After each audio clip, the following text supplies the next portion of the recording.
अस्सलाम वालेकुम। इस वीडियो के अंदर हम एक और क्लासिफिकेशन का एल्गोरिदम देखने जा रहे हैं विच इज़ नईव बेस। नईव बेस जो एल्गोरिदम है ये बेस करता है बेस थ्योरम पे, और बेस थ्योरम जो है वो प्रोबेबिलिटी स्टैटिस्टिक्स में आपने ऑलरेडी जो है उसको कवर किया होगा। तो इसको हम एक एग्जांपल से समझेंगे। ये जो एग्जांपल है हमारे पास, ये एक किसी स्टोर का डाटा है, और इसमें अगर आप देखें तो हमारे पास 14 टोटल एग्जांपल्स हैं। तो ये पहला जो फीचर है ये एक्चुअली फ़ीचर नहीं है, ये सीरियल नंबर है, ठीक है। तो हम इसको इग्नोर कर सकते हैं। इसके बाद हमारे पास एज, इनकम, स्टूडेंट और उसकी क्रेडिट रेटिंग है, ठीक है। इन चारों चीज़ों की बेस पे हम ये डिटरमिन करना चाह रहे हैं कि वो जो पोटेंशियल कस्टमर है वो कंप्यूटर बाय करेगा या नहीं करेगा, ठीक है। तो वो स्टूडेंट है या नहीं है, उसकी इनकम कितनी है, उसकी एज कितनी है, उसकी क्रेडिट रेटिंग क्या है, इन चारों फीचर्स की बेस पे हम ये डिटरमिन करना चाह रहे हैं। अच्छा, अब नईव बेस क्लासीफायर में क्या आइडिया है। लेट्स से हमारे पास ये एक अनसीन एग्जांपल है। हमारे पास एक नया कस्टमर आता है और हम ये देखना चाह रहे हैं कि वो कंप्यूटर बाय करेगा या नहीं करेगा। हमारे पास उसकी कुछ इन्फॉर्मेशन आ गई कि उसकी जो एज है वो लेस दैन और इक्वल टू 30 है, उसका जो इनकम है वो मीडियम है, वो स्टूडेंट है, और उसकी क्रेडिट रेटिंग जो है वो फेयर है, ठीक है। तो अगर हमारे पास ये चार फीचर्स हैं, लेट्स से मैं इसको x1 कह लेता हूँ, इसको x2 कह लेता हूँ, इसको x3 कह लेता हूँ और इसको x4 कहता हूँ। तो इन चार फीचर्स की बेस पे अगर मैं यहाँ पे कहता हूँ जी कि ये x1 मुझे पता है, x2 मुझे पता लग गया, x3 एंड देन x4, और उसकी बेस पे अगर मैं ये देखना चाहता हूँ कि उसकी जो क्लास है बाय कंप्यूटर जो है वो यस है या नो है, तो वो हम इस तरह से कंडीशन कर सकते हैं उसको उन चार फीचर्स की वैल्यूज़ पे, ठीक है। तो ये बेसिकली आइडिया है हमारे पास नईव बेस के अंदर कि हम उनकी कंडीशनल प्रोबेबिलिटी जो है वो अगर हम कंप्यूट कर सकें तो उसको यूज़ करते हुए हम देख सकते हैं कि यस की क्या प्रोबेबिलिटी है और जो नो है उसकी क्या प्रोबेबिलिटी है। तो वो भी हम उन चारों फीचर्स की बेस पे जो है वो निकाल देंगे, और उसमें से जिसकी प्रोबेबिलिटी ज़्यादा होगी हम कहेंगे कि जी ये जो अनसीन एग्जांपल है ये उस क्लास से जो है वो बिलोंग करती है, ठीक है। और इसमें बेसिकली आइडिया क्या है कि ये जो हमारे पास कंडीशनल प्रोबेबिलिटी है इसको हम नईव बेस थ्योरम को यूज़ करते हुए रिवर्स फॉर्म में लिख सकते हैं। यानी कि इसको हम एज किस तरह से लिख सकते हैं, इसको हम इस तरह से लिख सकते हैं probability of x1, x2, x3, x4 given yes, ठीक है। अगर हमें ये गिवन है कि इनकी क्लास जो है वो यस है, तो ये अगर हम प्रोबेबिलिटी निकाल लें एंड इसकी प्रायर प्रोबेबिलिटी निकाल लें अगर हम, और उसको हम अगर डिवाइड कर दें, इसकी टोटल जो प्रोबेबिलिटी है इस x1, x2, x3, x4, ठीक है। तो ये नईव बेस का जो थ्योरम है उसके मुताबिक अगर आपने देखा हो नईव बेस का थ्योरम, तो probability of y given x हम किस तरह से कंप्यूट कर सकते हैं, probability of x given y times probability of y divided by probability of x, ठीक है। तो ये उसी की मैनिफेस्टेशन है। ये जो आप इन दोनों को इस रूल को यूज़ करते हुए जो है वो कंप्यूट कर सकते हैं, ठीक है। तो अभी हम क्या करते हैं कि ये जो दोनों हमने प्रोबेबिलिटीज़ कंप्यूट करनी है इनको हम इस फॉर्म में लिख लेते हैं। ये जो इसकी जो थ्योरम की बेस पे जो इक्वेशन बनती है उसकी फॉर्म में हम इसको लिख लेते हैं। तो जो यस है उसके लिए हमारे पास कुछ इस तरह से इक्वेशन आ जाती है, ठीक है, और नो के लिए हमारे पास कुछ इस तरह से जो है वो इक्वेशन आ जाती है, ठीक है। अच्छा जी, अब यहाँ पे हम एक दो इम्पॉर्टेंट चीज़ें हैं जो कि पहली चीज़ इसमें ये है कि जो डिनोमिनेटर्स हैं वो आप देखें कि इन दोनों इक्वेशंस में सेम है, ठीक है।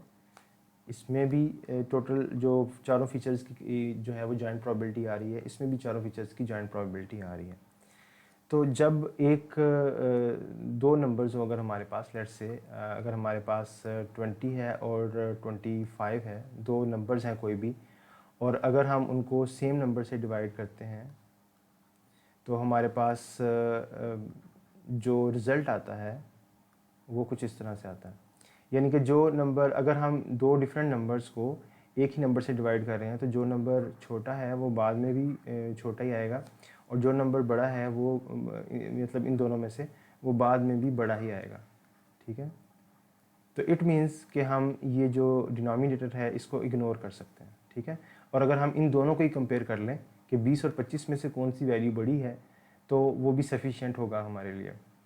तो इसलिए हम इसको टोटली जो है वो इग्नोर कर सकते हैं, इसे हमें कंप्यूट करने की ज़रूरत नहीं है। ठीक है, पहली बात ये हो गई। दूसरी चीज़ ये कि नैव बेस को हम नैव क्यों कहते हैं? ठीक है, क्योंकि इसमें एक सिंप्लीफाइंग अजम्पशन है, और वो सिंप्लीफाइंग अजम्पशन क्या है कि features are independent of each other. ठीक है, ये जो दो चीज़ें आपको ऊपर न्यूमिनेटर में नज़र आ रही हैं, यानी कि ये वाला पार्ट और ये वाला पार्ट, इसको हम कहते हैं लाइक्लीहुड,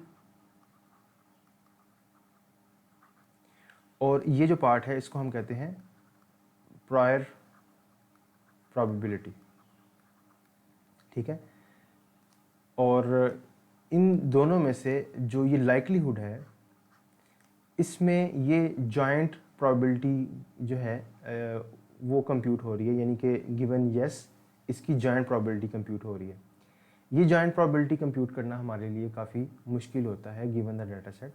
तो हम क्या करते हैं कि हम एक अजम्पशन ले लेते हैं कि फ़ीचर जो हैं वो इंडिपेंडेंट है। ठीक है, फीचर्स इंडिपेंडेंट अगर हम ये अजम्पशन ले लेते हैं प्रोबेबिलिटी थ्योरी से, तो हम इस इक्वेशन को, ये जो कि आपको ये एक्सप्रेशन नज़र आ रहा है लाइक्लीहुड का, इसको हम इस तरह से लिख सकते हैं कि probability of x1 x2 x3 x4 given yes जो है इसको हम लिख सकते हैं probability of x given yes, probability of times probability of x2 given yes times probability of x3 given yes and so on. ठीक है, तो इस तरह से ये चारों प्रोबेबिलिटीज़ जो हैं वो मल्टीप्लाई होके हमारे पास यस की जो है वो लाइक्लीहुड टोटल जो है वो आ जाएगी इसकी, अगर हम ये अजम्पशन ले लेते हैं कि ये फीचर्स जो हैं ये इंडिपेंडेंट हैं। तो इस तरह से हम जो है ये अपने एक्सप्रेशंस को हमने सिंप्लीफाई कर लिया। ठीक है, अच्छा अब हम यहाँ पे ये देखें कि हमारे पास जो अगर हमने इसको कंप्यूट करना है तो हमें ये दो चीज़ें चाहिए। ठीक है, एक लाइक्लीहुड चाहिए और एक हमें प्रायर प्रोबेबिलिटी चाहिए। लाइक्लीहुड के केस में हमें ये इंडिविजुअल जो है वो लाइक्लीहुड्स इस तरह से चाहिए, यानी ये कंडीशनल प्रोबेबिलिटीज़ जो है सारी की सारी। तो हम ये देख लेते हैं कि ये एक, अगर हमने कंडीशनल प्रोबेबिलिटी निकालनी है तो ये किस तरह से निकलेगी, और ये प्रायर प्रोबेबिलिटी अगर हमने निकालनी है तो ये किस तरह से निकलेगी। अगर ये हम दोनों निकाल लें तो हम अल्टीमेटली ये कंप्यूट कर सकते हैं। ठीक है, अच्छा जी, तो लेट्स से हम एक सिंपल सी एग्जांपल लेते हैं कि हमारे पास एक ही फीचर है, लेट्स से x1, और उसको हमने लेबल किया हुआ है येस और नो के साथ। तो यहाँ पे आप देख सकते हैं कि ये एक बाइनरी फीचर है x1, और इस बाइनरी फीचर के अगेंस्ट हमारे पास क्लासेस आ रही हैं। यहाँ पे आप ये देखेंगे कि हमारे पास नंबर ऑफ़ येसेस कितने हैं और नंबर ऑफ़ नोज़ कितने हैं। तो टोटल 10 एग्जांपल्स में से 5 येस हैं और 5 नो हैं। तो यस की प्रोबेबिलिटी, प्रायर प्रोबेबिलिटी जो है इसको हम प्रायर प्रोबेबिलिटी कहते हैं। ठीक है, यानी कि क्लासेस की जो टोटल प्रोबेबिलिटी है हर क्लास की, उसको हम प्रायर प्रोबेबिलिटी कहेंगे। तो यस की जो प्रायर प्रोबेबिलिटी है वो 5/10 आ जाएगी। इसी तरह से नो की जो प्रायर प्रोबेबिलिटी है वो भी 5/10 आ जाएगी। इसके बाद हम कंडीशनल प्रोबेबिलिटीज़ कैसे निकालेंगे? कंडीशनल प्रोबेबिलिटीज़ हम इस तरह से निकालेंगे कि x1 की अगर वैल्यू 1 है तो गिवन यस वो कितना है, वो हम यहाँ से देख सकते हैं कि अगर हमें ये पता है कि हमारा लेबल यस है तो उसमें से 1 जो है वो कितने हैं। तो अगर हम यहाँ पे देखें तो 1 जो है वो कितने हैं, वो एक ही है 5 में से, तो ये 1/5 आ जाएगा। इसी तरह से 0 कितने हैं, तो 0 4 हैं, तो वो 4/5 आ जाएगा। इसी तरह से अगर हम नो के लिए देखना चाहें तो नो के लिए जो है वो 0 कितनी दफ़ा है, वो 0 टाइम है। तो ये 0 ओवर नो कितनी दफ़ा है, टोटल 5 टाइम्स है, ठीक है, तो वो 5 आ जाएगा। और 1 जो है वो 5 टाइम्स है, तो वो 5 ओवर 5 आ जाएगा, ठीक है। तो ये एग्जांपल आपको दिखाने का मकसद ये था कि प्रायर प्रोबेबिलिटी कंप्यूट करना और कंडीशनल प्रोबेबिलिटी कंप्यूट करना इंतहाई आसान है, ठीक है। अब हम अपनी एग्जांपल की तरफ आ जाते हैं। यहाँ पे अगर मैं आपसे कहूँ कि जी आप एज के लिए जो है एक लेट से हमारे पास अनसीन एग्जांपल है, तो उस अनसीन एग्जांपल के लिए हम जो है वो अगर कंडीशनल प्रोबेबिलिटीज़ निकालना चाह रहे हैं, तो पहली कंडीशनल प्रोबेबिलिटी हम इसकी बेस पे निकालना चाहेंगे यस के लिए और नो के लिए। तो वो यहाँ पे आप देख सकते हैं कि एज लेस दैन और इक्वल टू 30 जो है अगर है, तो यस के अंदर वो कितनी दफ़ा आ रही है। तो अगर क्लास जहाँ पे यस है वो आप देखें कि ये यहाँ पे ये यस है, तो ये कितने हैं, ये 9 है, ठीक है। तो 9 में से कितने ऐसे कस्टमर्स हैं जिनकी एज जो है वो लेस दैन और इक्वल टू 30 है। तो वो 1 और 2, ठीक है। तो 2 ऐसे हैं जिनकी एज लेस दैन 30 है, तो ये 2 ओवर 9 आ जाएगा, ठीक है। तो इसकी वैल्यू आ गई 0.222। इसी तरह से हम नो के लिए भी निकाल लेंगे। नो जो है वो 5 हैं, 5 में से 3 जो हैं वो लेस दैन 30 ईयर्स हैं, लेस दैन और इक्वल टू 30 ईयर, तो उसकी जो प्रोबेबिलिटी है वो 0.6 आ गई। इसी तरह से इनकम के लिए भी हम निकाल लेंगे, यस नो के लिए, स्टूडेंट के लिए भी हम निकाल लेंगे और क्रेडिट रेटिंग के लिए भी निकाल लेंगे। तो ये हमारे पास सारी की सारी कंडीशनल प्रोबेबिलिटीज़ जो हैं वो आ गई। इसी तरह से हम प्रायर प्रोबेबिलिटी भी निकाल लेते हैं। प्रायर प्रोबेबिलिटी जो है वो हमारे पास यस की जो है वो 0.643 है और नो की जो है वो 0.357 है, ठीक है, क्योंकि टोटल में से 9 जो हैं वो पॉजिटिव हैं एग्जांपल्स, ये यस हैं, और 5 जो हैं वो नो हैं या नेगेटिव एग्जांपल्स हैं। अच्छा, अब हम फाइनली क्या करेंगे कि हम इसकी लाइक्लीहुड निकाल लेंगे, ठीक है। लाइक्लीहुड में क्योंकि हमने नई अजम्पशन ली है, तो लाइक्लीहुड हम कैसे निकाल सकते हैं, हम सारी कंडीशनल प्रोबेबिलिटीज़ को मल्टीप्लाई कर देंगे यस के लिए भी। तो हमारे पास यस की यहाँ पे टोटल जो प्रोबेबिलिटी है वो आ गई, और इसी तरह से नो के लिए जब हम निकालेंगे तो यस के लिए हमारे पास जो है वो 0.044 आ गई, और नो के लिए जो है वो हमारे पास 0.019 आ गई। अब फाइनली हम क्या करेंगे कि ये जो हमारी लाइक्लीहुड आई है इसको हम किससे मल्टीप्लाई करेंगे, इसको हम प्रायर प्रोबेबिलिटी से मल्टीप्लाई करेंगे। तो हमारे पास ये दो वैल्यूज़ आ गई, जिसमें से यस की जो हमारे पास वैल्यू आ रही है वो ज़्यादा है और नो की जो वैल्यू आ रही है वो कम है। तो इट मीन्स कि हम अपनी नई एग्जाम्पल को किससे लेबल करेंगे, यस से, ठीक है जी।